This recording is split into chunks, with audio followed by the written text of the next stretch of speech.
మన ప్రభువును రక్షకుడైన యేసు క్రీస్తు అతి శ్రేష్టమైన నామాన్ని బట్టి ఈ ఉదయకాల హోసన్న దైవ సందేశం కార్యక్రమం వింటున్నాను. దేవుని బిడ్డలను మీకు శుభం కలుగునగాక. నా దేవుని హస్తం మిమ్మల్ని మెండుగా దీవించునగాక. అందరికీ వందనాలు. మీకు విషయాన్ని జ్ఞాపకం చేస్తాను. కీర్తనాకారుడు రాసిన 107వ కీర్తనలోని 15వ వాక్యంలో ఇలాగున రాయబడింది. అంటే మన జీవితంలో దీవెనైన క్షేమమైన మార్గం సరళమవటం వలన ఎప్పుడు జరుగుతుంది అనే విషయాన్ని కొంచెం ఆలోచించాలి. ఏమోనండి, ఎప్పుడు చూసినా తలుపులు మూయబడుతున్నాయి, ఎప్పుడు చూసినా కలిసి రావటం లేదు, ఎప్పుడు చూసినా మా భార్యాభర్తలకు ఐక్యత లేదు, ఎప్పుడు చూసినా నెమ్మది కనపడట్లేదు, సమృద్ధి కనపడట్లేదు అని వేదన పడుతున్నావుగా. కానీ ఇక్కడ ఒక వాక్యం మీ జ్ఞాపకం చేస్తున్నాను సహోదరి సహోదరులారా. ఆయన కృపను బట్టి నరులకు ఆయన చేయు ఆశ్చర్య కార్యములను బట్టి వారు యెహోవాకు కృతజ్ఞతాస్తుతులు చెల్లించుదురు గాక. ఈ మాట జాగ్రత్తగా విన్నారా?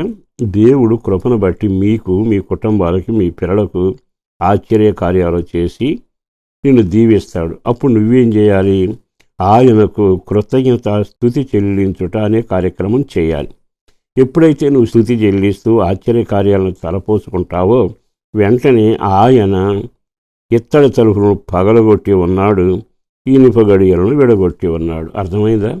నువ్వు స్తుతించడం మొదలు పెడితే, అందుకేగా మనం ఆదివారపు ఆరాధనకు పెడతాం. ఆరాధనలో చేతులు ఎత్తుతాం, నిలబడతాం, మోకరిస్తాం, మనసారా ఆరాధన చేసి స్తుతిస్తాం, ప్రార్థన చేస్తాం, ఎన్ని కనకార్యాలు చేస్తాం. స్తుతి అనేది చాలా గొప్పది. ఎప్పుడైతే ఆయన కార్యాలను స్తుతించడం మొదలు పెడతావో, దేవుడు ఇది కోరుకుంటున్నాడు గనక తప్పదులే చెల్లిద్దాం అన్నట్టుగా కాదుగా, మనసానందంతో స్తుతులు చెల్లించాలి. అప్పుడంటే ఎలాగనగా, అంటే నువ్వు స్తుతి చెల్లిస్తున్నావు గనక, నువ్వు ఈ విధంగా నామాన్ని గణపరుస్తున్నావు గనక, ఇత్తడి తలుపులను పడగొట్టి ఉన్నాడు, ఇనుప గడియలు విరగొట్టి ఉన్నాడు. అంటే మూయబడిన తలుపులు, ఇనప గేట్లు, ఇనప గడియలు, ఇత్తడి తలుపులు అన్నీ పగలగొడితే ఎంత దీవెనకరంగా ఉంటుంది.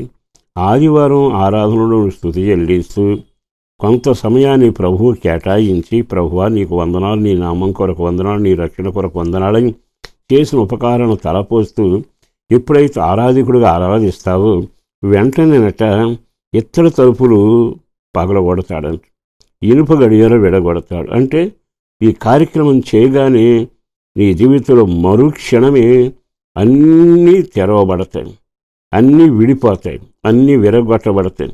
ఇక ఆ రోజు నీ స్తుతి ఆరాధనతో తెల్లవారితే చాలు, సోమవారం నుండి నీ జీవితంలో అన్నీ అనుకూలంగా కార్యాలు జరుగుతాయిగా. ఇత్తడి తలుపులేమో పగలగొట్టబడితే, ఇనుప గడియలను విడగొట్టబడితే ఇక ఆటంకాలు ఎక్కడుంటాయి, అవరోధాలు ఎక్కడుంటాయి, సమస్యలు ఎక్కడుంటాయి? కనుక ఈ చిన్న కార్యం ఆరాధనలో చేరి ఆదివారం ప్రభువును స్తుతించి గణపరుస్తూ, ఒక్క ఆదివారమే కాదు, నిజ జీవితంలో నిత్యం నీవు స్తుతించే వ్యక్తిలాగా ఉంటే ఆయన నీకు ఇంత అన్నం పెడతాడు, బట్టిస్తాడు, ఇంతో అంత ఇల్లు ఇస్తాడు అని లేదుగా. ఇనప గడియలే విడగొడతాడు. విన్నారా? ఇత్తడి తలుపులనే పడగొడతాడు. ఇక నీ మార్గం అంత ప్రకాశమానంగా దీవెనకరంగా ఒరిదులుతూ ముందుకు సాగుతావు. మరి అట్టి కార్యం జరిగితే అంతకన్నా గొప్ప భాగ్యం ఏముంది? ఈ పని మనం ఆదివారపు స్తుతి ఆరాధనలో ప్రజలతో కలిసి చేస్తాం, ఇంటి దగ్గర చేస్తాం.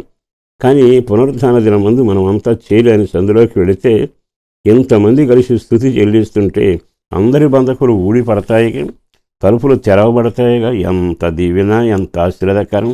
అట్టి కృప అవకాశం ఉన్న మనందరికీ దేవుడు ఇచ్చినప్పుడు వినియోగించుకుంటే తెలివిగలవాడు ధన్యుడు. నిర్లక్ష్యం చేస్తే తలుపులు మూయించుకుని అట్లాగే మగ్గిపోతూనే ఉంటాం. ఒక నిర్ణయం చేయగలిగితే ఈరోజు అద్భుతం జరుగుతుందిగా. తప్పనిసరిగా నీ తలుపులు తెరవబడునుగాక, నీ మార్గం సరళం చేయబడునుగాక. స్తుతే విలువైన ఆయుధం, శక్తి కలిగిన ఆయుధం.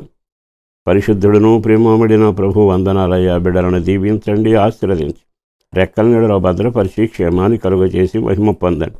అడిగిన దానికంటే ఊహించిన దానికన్నా గొప్ప కార్యాలు చేయండి.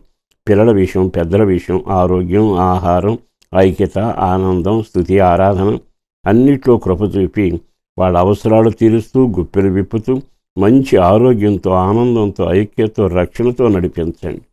యేసు పరిశుద్ధ నామాన ప్రార్థించి విన్నవించి వేడుతున్నాం తండ్రి. ఆమేన్.